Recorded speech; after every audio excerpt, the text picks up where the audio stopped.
Bueno, aquí estamos. Después de un libro,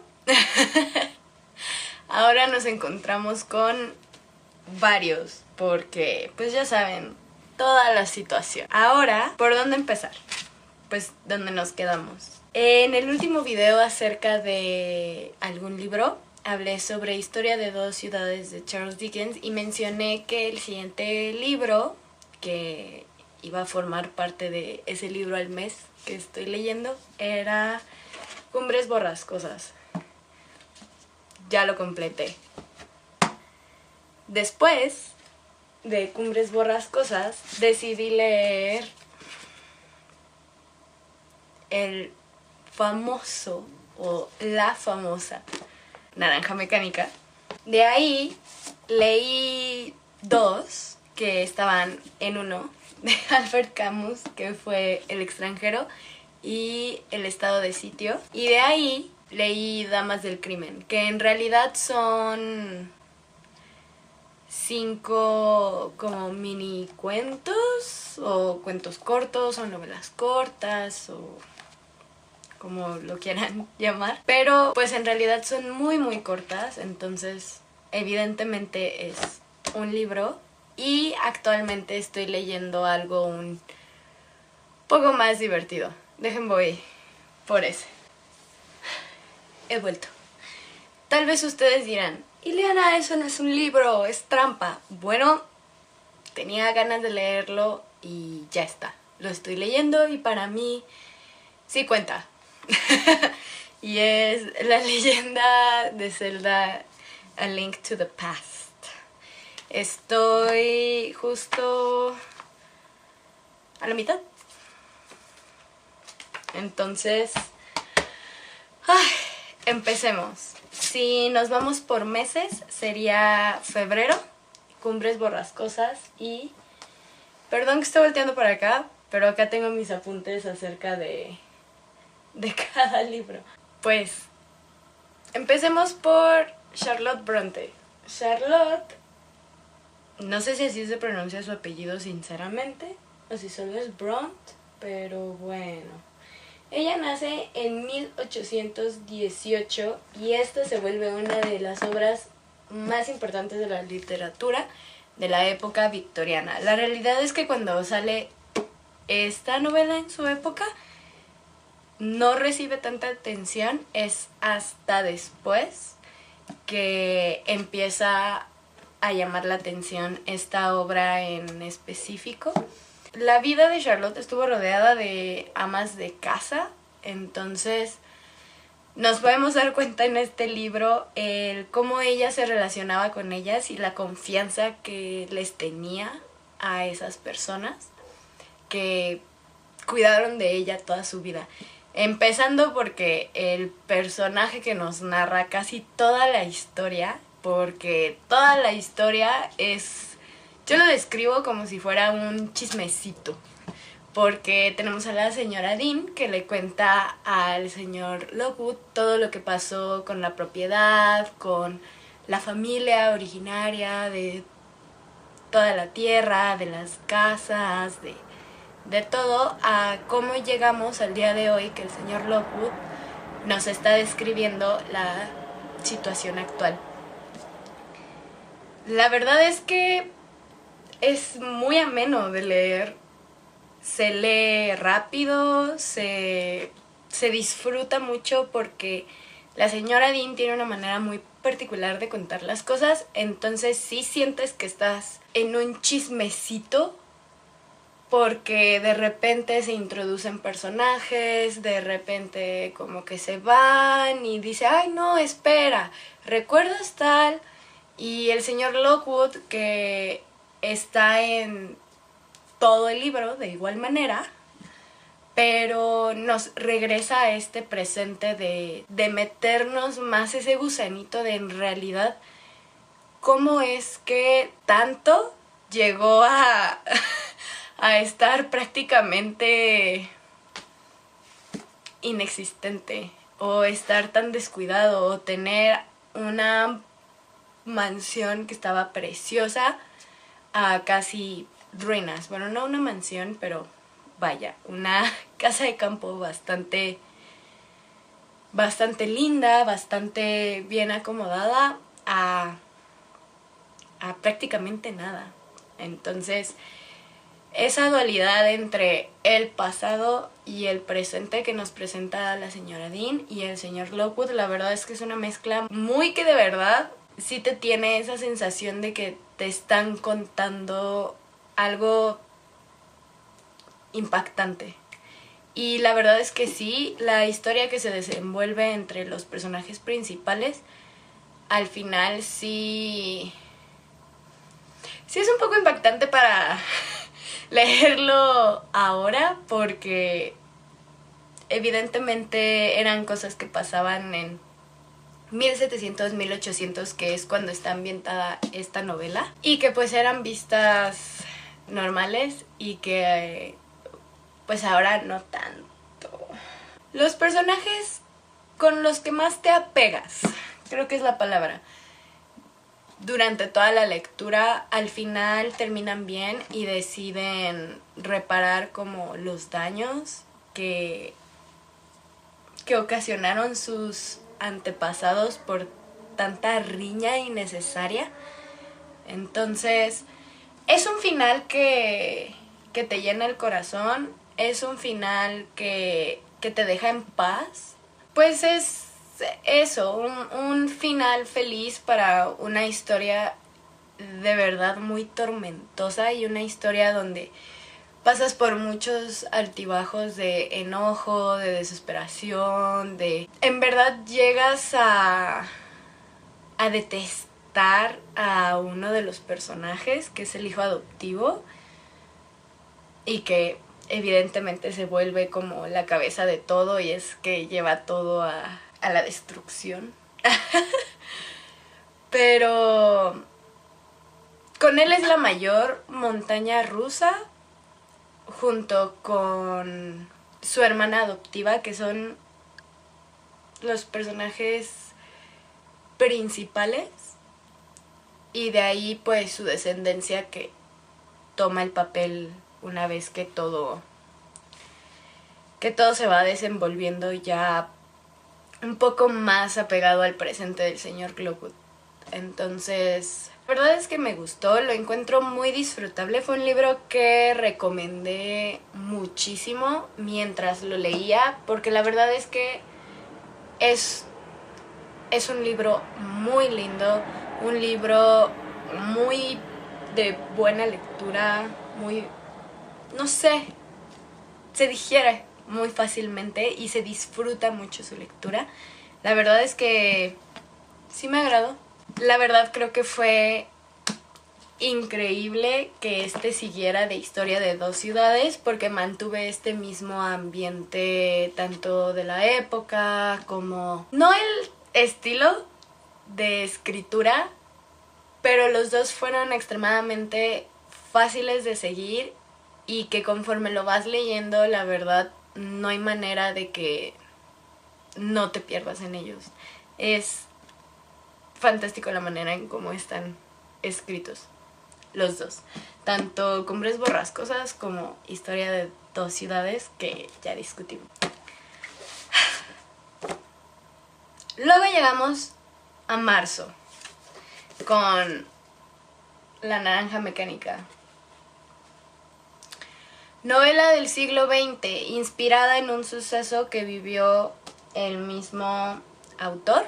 Honestamente, nunca pensé que yo fuera a decir lo que voy a decir a continuación, pero me gustó más la película. El mismo Anthony Burgess no sabe por qué esta es su novela como más emblemática, porque ni siquiera a él le resulta su novela mejor escrita, mejor todo.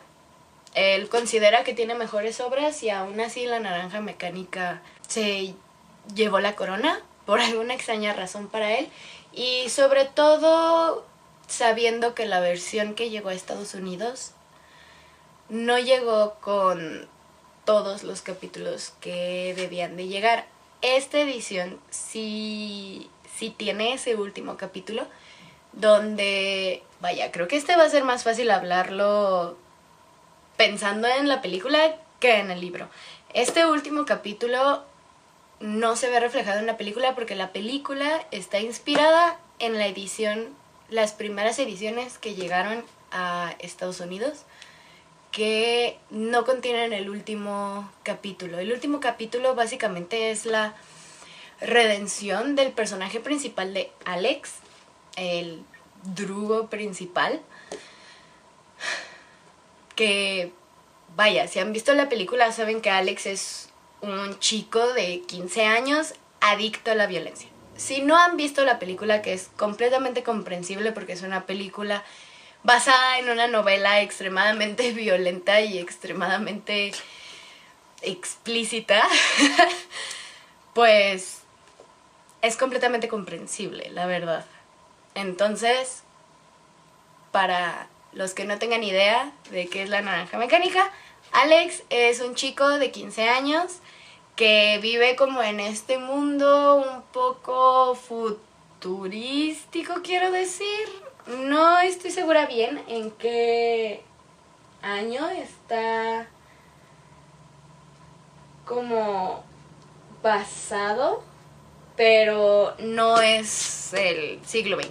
Entonces estamos en esta sociedad donde hablan una mezcla de inglés británico mezclado con palabras de ruso, y la verdad es que en la película es un poco más comprensible este lenguaje porque lo ves muy explícitamente, entonces comprendes muy rápido qué palabra es qué, y a pesar de que esta edición no viene con un glosario, pero me topé con varias reseñas en internet diciendo que aunque las ediciones que sí tienen glosario, aún así se vuelve extremadamente difícil la lectura con tanto, de verdad, a veces llega a ser excesivo este lenguaje, el Natsat.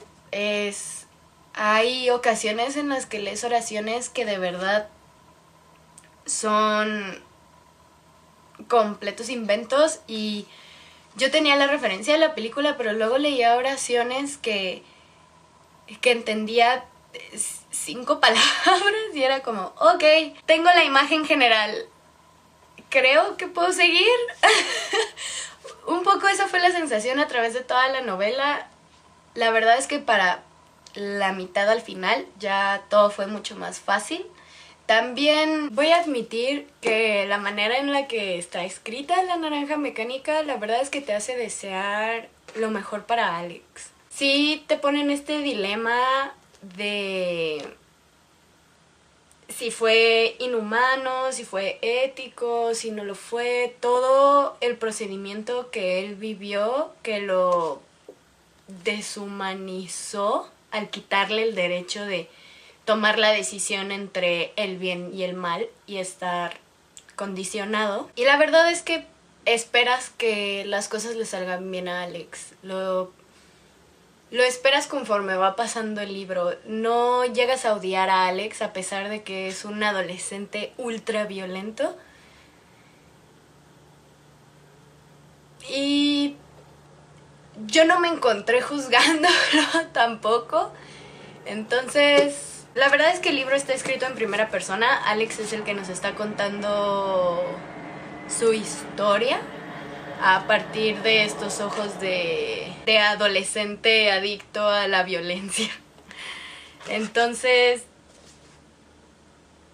la verdad es que el final con ese capítulo extra, o que más bien siempre estuvo, se disfruta mucho. Eso sí voy a decir, el final donde Alex se da cuenta que ya no quiere ser ese adolescente ultraviolento, la verdad es que se agradece y se siente bien. Me costó trabajo leerlo, bastante. No fue una lectura agradable, y no tanto por lo explícito, sino, no lo sé, simplemente es un poco difícil conectar con la novela. Tal vez sí tiene que ver un poco el lenguaje utilizado, pero siento que no hay nada que en realidad resalta en ella como para que digas, wow, la novela del siglo, ¿no? A diferencia de Cumbres Borrascosas o de Historia de dos ciudades o de Albert Camus, que ahorita vamos a hablar. Sí, no sentí que...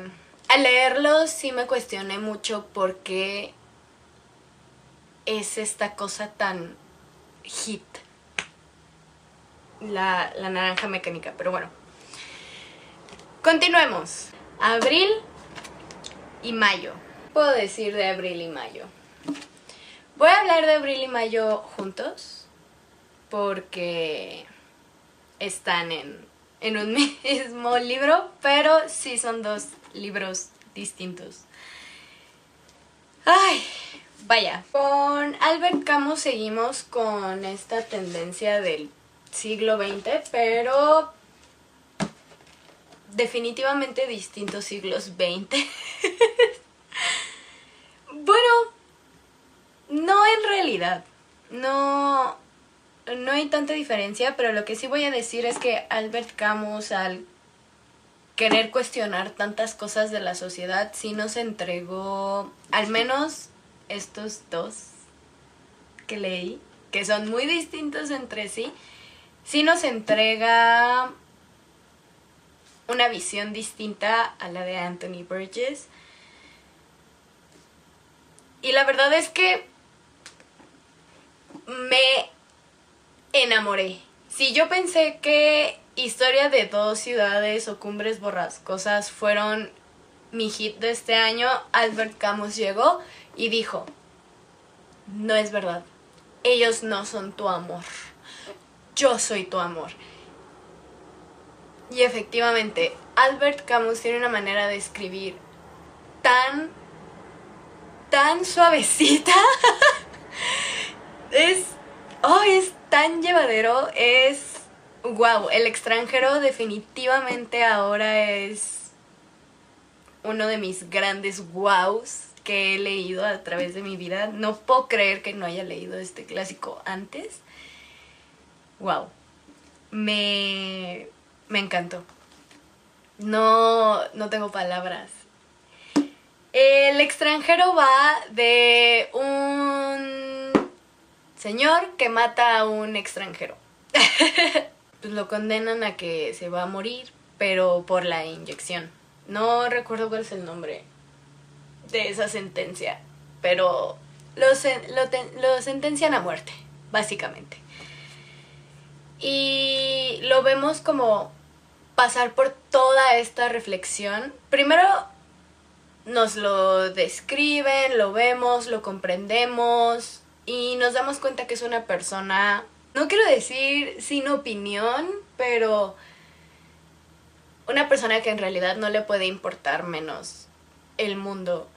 Y ya los pensamientos tan catárticos que tiene una vez que ya está en su celda después del juicio donde lo sentencian a muerte.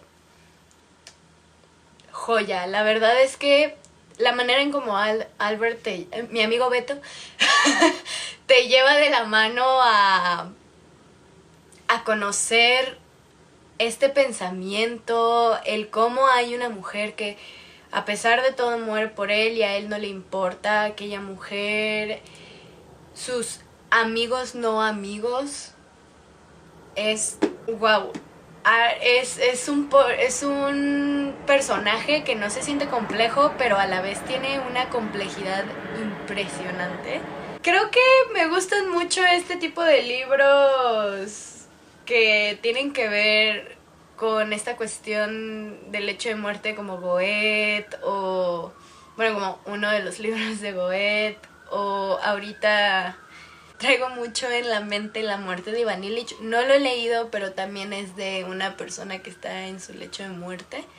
También Fin de partida, que yo lo vi como obra de teatro, no lo leí, pero lo vi como obra de teatro y también me fascinó. Como estas situaciones catárticas antes de la muerte, con El extranjero creo que me di cuenta que me fascinan. Entonces tal vez estoy un poco bias a a que este se vuelva tal vez mi hit del año, pero la manera en la que mi amigo Betito escribe, una joya. Quiero leer todo lo que ha hecho Betito. Con eso dicho, y después de decir tantas flores de El extranjero y que definitivamente lo tienen que leer, y si ya lo leyeron, por favor, díganme en los comentarios si han leído alguno o si tienen alguna recomendación para lo que falta del año, también coméntenlo, estoy abierta a sugerencias. Después de decir tanto de la escritura de Albert, la verdad es que Estado de Sitio no me decepcionó. Estado de Sitio es un texto teatral. Entonces me costó trabajo leerlo. La verdad es que no estoy tan acostumbrada a leer ese tipo de textos, ese tipo de libros.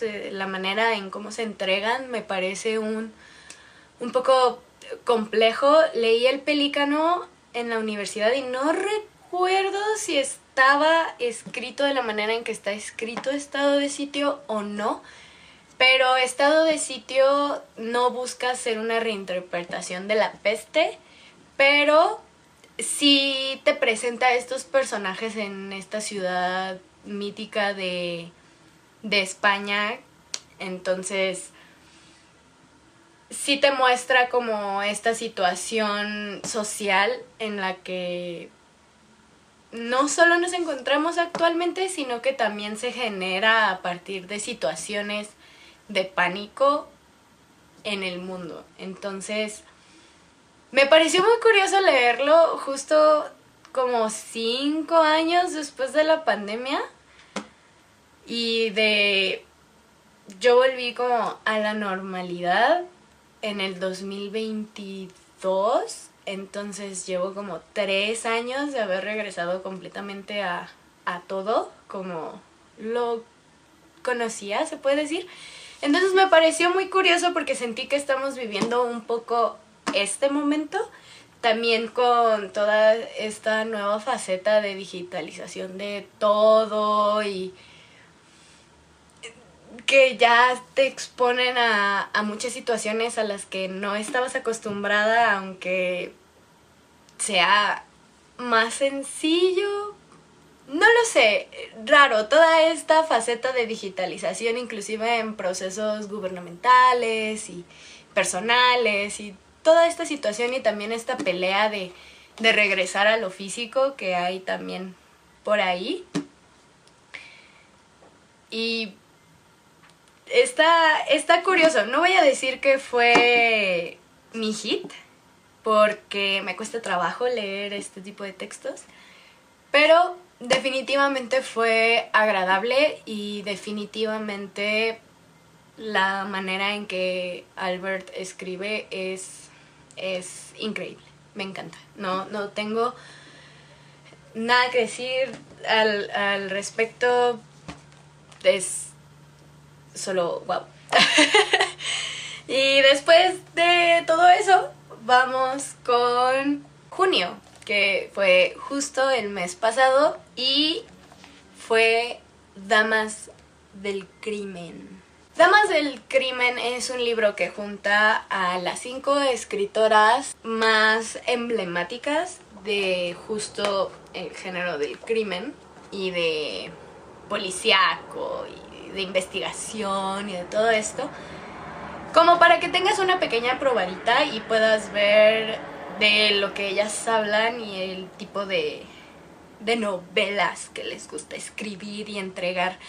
Comparé mucho como este libro cuando te encuentras esos hilos en Twitter que son como de misterio o así, y en realidad son como escritores que hacen un cuento corto, lo suben y con eso promocionan sus otros libros. Fue un poco así. La verdad es que no me enamoré de ningún cuento corto, y el que más me gustó, que me tuvo como más atenta, fue el menos corto, que fue de P.D. James, El asesinato de Santa Claus. ese me pareció muy interesante. Los demás me parecieron muy dentro de lo común, pero podía saber un poco a lo que iban y tal vez es mi culpa por decidir leer puro cuento corto como para definirlas o una primera impresión. La verdad creo que si quieres empezar a leer de este género, si te gustan los podcasts de crimen o de asesinos seriales, de ese tipo de podcast o ese tipo de películas o de documentales, la verdad es que si quieres empezar a leer, esta es una gran recomendación. Las 5 son increíbles escritoras y sí te atrapan. Es un libro que te atrapa de tal manera que lo puedes acabar en un día. Yo no lo acabé en un día, voy a ser sincera, yo no lo acabé en un día porque simplemente decidí como darle a cada cuento corto su espacio para que se remojara en estos jugos.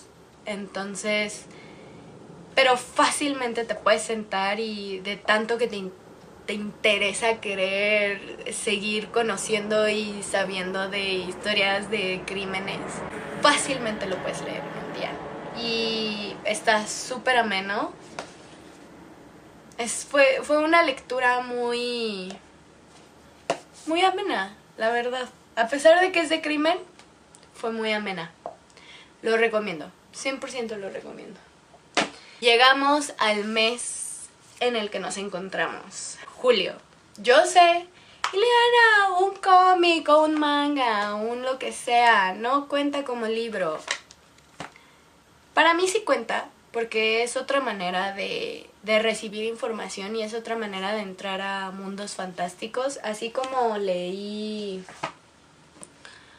un texto teatral o un guión o una novela de teatro, no sé exactamente cuál es la palabra, una disculpa. Y también creo que esto es completamente válido, no tengo que justificarme ante nadie, pero sí creo que es importante que tengamos estas lecturas divertidas dentro de esta cuestión de hay que leer clásicos y hay que estar nutridos. Y sí, claro, por supuesto, pero los clásicos no lo son todos y hay muchísimos libros que son súper divertidos y que son series y que son fantasía y que simplemente son increíbles. Entonces, entra en ello. Y básicamente es la historia de cómo Link comienza a conocer su pasado gracias a que Zelda fue secuestrada por el hechicero malvado del reino y Zelda tiene la capacidad de comunicarse telepáticamente y se comunica con el tío de Link y después con Link, y cuando Link llega al castillo tristemente ve cómo fallece su tío y de ahí pues Link empieza la aventura para rescatar a la princesa, descubre que está ligado a los caballeros como sagrados de la tierra que ayudaron a construirla y a protegerla. Entonces estamos viendo su aventura para conseguir todas las cosas necesarias para la Trifuerza, para salvar a la princesa, y pues todos sabemos cómo acaba esto, ¿no? Es una aventura y consigue la espada maestra, se vuelve pues el caballero del siglo, el protector que viene cada cierto tiempo. Y nada, Zelda es uno de mis personajes favoritos y Link definitivamente siento que es de esos personajes de videojuegos, de historias, de como sea que se hayan introducido al mundo de Zelda, que tiene una gran personalidad. Link me parece un personaje súper chistoso, súper sencillo y me encanta. Tiene una personalidad muy vaciada, dirían por ahí. Entonces, lectura de julio. Eso sería todo. Este video está largo. Voy a admitir que está largo. Ay. Pero vale cada segundo. Estoy feliz. Y espero sus comentarios, recomendaciones, lo que ustedes pensaron de los libros, si ya lo leyeron, si ustedes ahorita están en alguna lectura o lo que quieran. Y pues nada, espero hayan disfrutado este largo video de todos los libros que he estado leyendo estos meses. Los tenía que poner al día, me desaparecí un ratito, entonces los tuve que poner al día de golpe. Una disculpa, pero ¡hey! Fue súper chido. Y nada. Chao, nos vemos en el próximo video.